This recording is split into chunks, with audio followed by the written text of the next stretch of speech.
Salve, salve, fala tu! Quando o assunto gira em torno de igrejas evangélicas, algumas pessoas, o primeiro sentimento é sentimento de raiva. Isso não tem a ver com preconceito. Parece que muitas pessoas hoje no Brasil evoluíram na avaliação desse grupo. Saíram de um estágio que pode ser considerado como indiferença, evoluíram para o estágio de crítica e chegaram agora a um terceiro que seria a raiva. E essa evolução de avaliação tem muito a ver com proximidade, com conhecimento e com experiências, não com preconceitos. Evoluiu porque chegou a conclusões, porque firmou conceitos. Ok? Vamos aqui entrar na conversa de sempre, de que esse grupo é plural, que não se pode generalizar. Essa conversa a gente já conhece, já deu, já tá bom, já tá bom.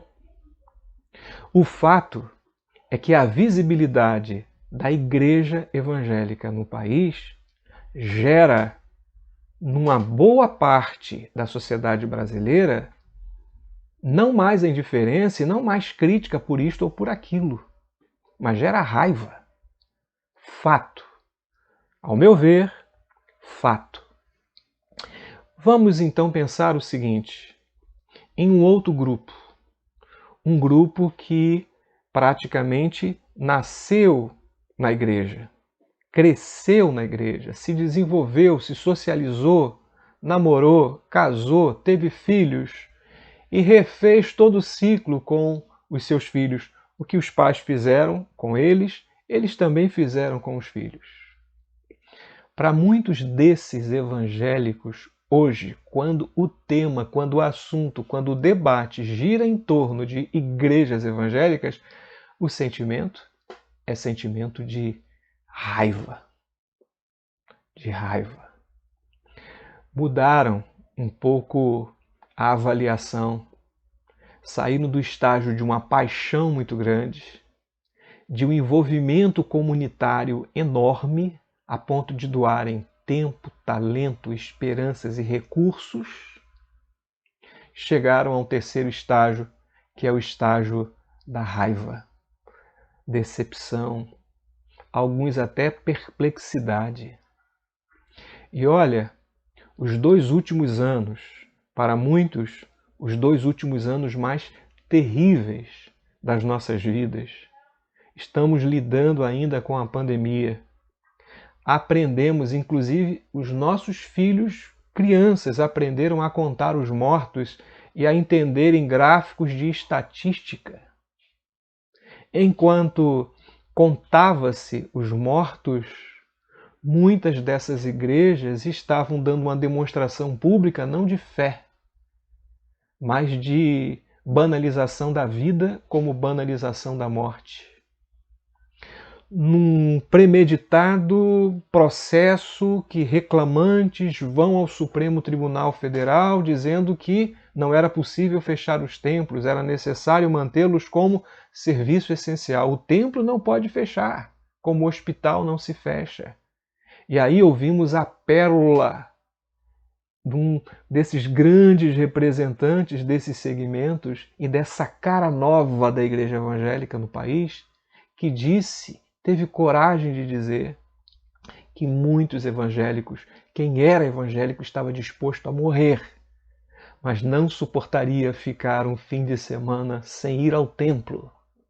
Disse em outras palavras, mas o sentido foi exatamente este, está devidamente documentado, fato. Com a igreja declarando o seu apoio a essas manifestações públicas. Ora!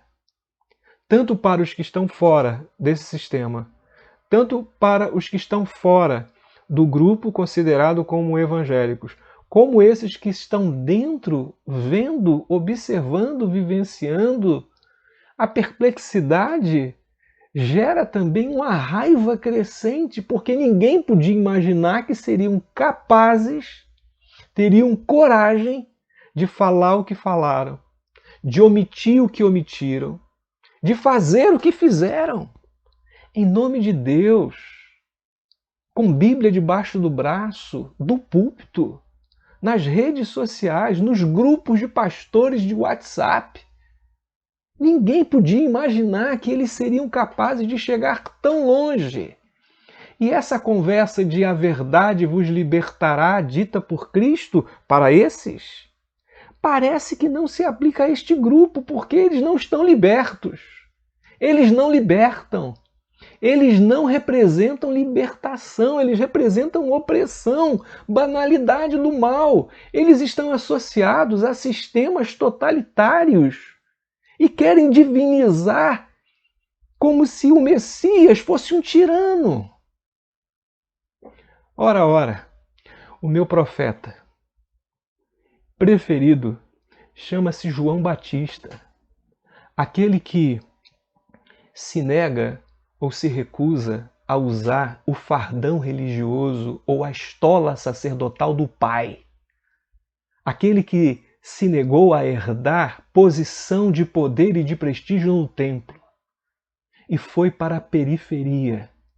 E da periferia ele disse em alto e bom som que para que conhecessem aquele que estava por vir, que a esperança já estava entre eles, era ele que passava daquele jeito simples.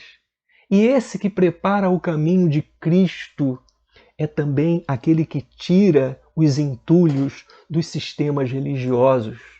Porque esse que fala com doçura do Cordeiro que tira o pecado é também aquele que tem ferrão na língua e aponta para a hipocrisia dos líderes religiosos de então, a duplicidade, a roupa limpa e o interior sujo. Aqueles que manipulam consciências em nome de Deus porque não são capazes de fazer com cara limpa e com as suas reais vestes aquilo que gostariam de fazer. Utilizam as igrejas, utilizam as estruturas religiosas, os termos viciados, como, por exemplo, igreja evangélica, que é um termo viciado, para promoverem os seus próprios interesses. Bem, o que João Batista aponta para a gente é que a esperança vinga e aquilo que parecia ser uma estrutura que não quebrava nunca, pode cair quando a gente menos espera. Esses líderes que se escondem atrás do fardão, do brasão, enfim, ou do templo, bem, eles não podem ser chamados de outra coisa, eles precisam ser chamados com toda a coragem aquilo que de fato eles são.